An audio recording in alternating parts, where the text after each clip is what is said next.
तो गुप्ता जी, ये नंद बाबा पूर्व जन्म में द्रोण बसु नाम के एक ब्राह्मण और इनकी पत्नी जो यशोदा है वो पूर्व जन्म में मैया धरा इनकी अर्धांगिनी हुआ।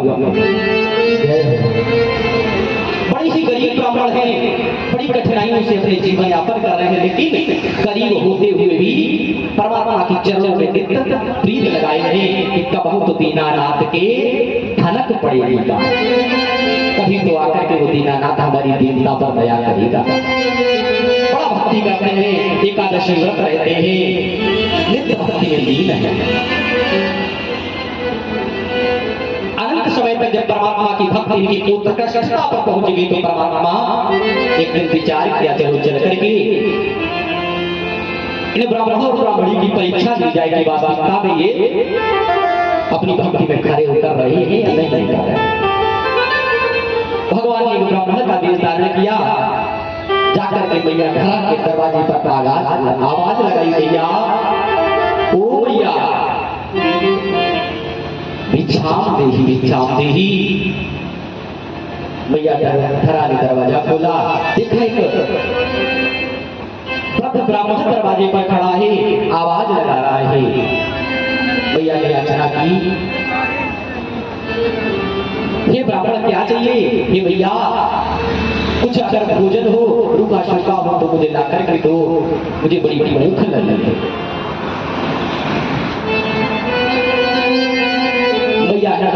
मैया धरा ने जैसे ही सुना हृदय प्रतीर्ण हो गया, मानो आज अंदर ही अंदर मैया इतना दुखी है कि हमारे दरवाजे पर एक ब्राह्मण भिक्षा मांगने आया है और हमारे पास इतना भी नहीं है कि हम इस ब्राह्मण के पुत्र को पोषित कर पाए, इसकी भूख ना पाए। विचार कर रही है कि अगर ब्राह्मण दरवाजे से खाली हाथ चला गया तो गृहस्थ धर्म नष्ट हो जाएगा। और आज महाराज द्रोण बसु भी घर में नहीं है, कहां से व्यवस्था की जाए?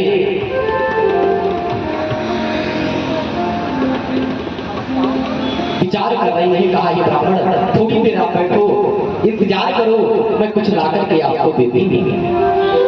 आज भैया घरा एक बनिया के दरवाजे पर पहुंची, याचना की, हे भैया मुझे कुछ दुख दे दो, हमारे घर में याचक ब्राह्मण आया है, बड़ा व्याकुल है, भूख से याचना कर रहा है, मुझे कुछ दूध दे दो। लेकिन गुप्ता जी एक देहाती कहावत है, गड़बड़े के भेड़िया गांव भरे की भौ जाएगी। यानी दीन व्यक्ति को हर व्यक्ति उससे लाभ उठाना चाहता है, उसको सताना चाहता है। आज उस बनिए ने कुदृष्टि डाल दी मैया घरा, कुदृष्टि डाल दी मैया घरा के स्त्रियों पर, कहा इसका मुझे पान कराओ तभी मैं तुम्हें दुख दे सकता हूं। इतनी बुरी कुदृष्टि डाली है। मैया घरा रोने लगी, कहा हे बनिए आज मुझे गृहस्थ धर्म निभाना है, इसलिए मैं तेरे यहाँ याचक बन के आई हूं। आज मैं अगर ब्राह्मण को कुछ ना दे पाई तो मेरा गृहस्थ धर्म चला जाएगा,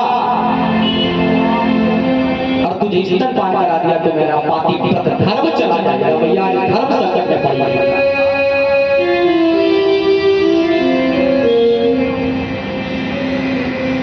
महाराज भैया ने कहा, बंदी मैं तुझे स्तनपान तो नहीं करा सकती, लेकिन तू मुझे चाकू ला करके दे दे, मैं अपने स्तन काट करके तुझे दे दूंगी।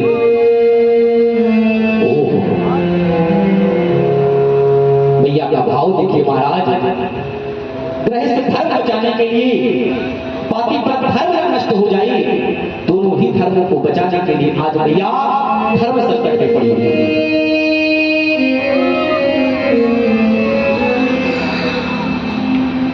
भैया ने आज बनिए के द्वारा चाकू लाते हुए अपने स्त्रों को काट करके उस बनिए को दे दिया। और उसी समय दुख लेकर के दरवाजे पर पहुंची मैया ने ढक लिया है, रक्त की धारा बह रही है। परमात्मा की दृष्टि जब मैया के स्त्रों पर पड़ी, ओह रक्त से भीगी हुई है। देखते ठाकुर जी की आंखों से अश्रु आ गए हैं। भैया मुझे क्षमा करो, आप अपनी परीक्षा में अव्वल नंबर से पास हुई हो। भगवान ने भैया को पुनः वही दिव्य स्वरूप देकर के कहा, हे मां, आज तूने मेरे लिए अपने स्तर को काट करके उस बनिए को दे दिया। जाओ भैया, कृष्णावतार में मैं स्वतः आकर के आपकी इन्हीं स्तरों का अपने मुख से पाठ करूंगा, तेरा नाम करके तेरी गोद में।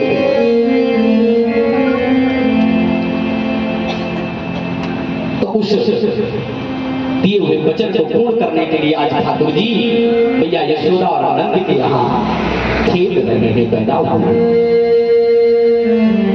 तो कहने का भाव है मुक्ता जी कि जीवन में अपने विचारों को इतना दृढ़ रखिए, अगर आपदा आई है, विपदा आई है, तो कभी वो आपदा विपदा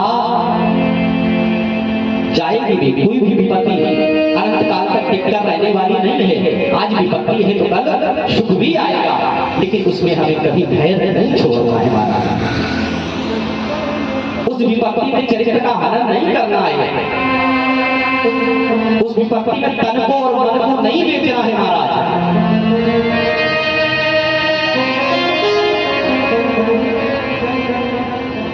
तो ऐसा भाव है नंद महोत्सव में, ऐसा लग रहा है स्वयं भगवती साक्षात नंद भवन में आज नृत्य कह रहे हो, ऐसा उत्सव मनाया जा रहा है।